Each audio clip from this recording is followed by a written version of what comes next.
ఎవరు ఇవ్వాలి అని అంటే వీడియో చూస్తున్నటువంటి మీరే ఇవ్వాలి.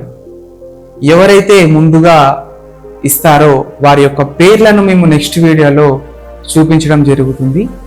8వ ప్రశ్న వింటున్నటువంటి వీడియో వీక్షిస్తున్నటువంటి మీకే ఇవ్వడం జరుగుతుంది. హేరోదు కుమారుని పేరు ఏమిటి? 8వ ప్రశ్న మీకే. హేరోదు కుమారుని పేరు ఏమిటి?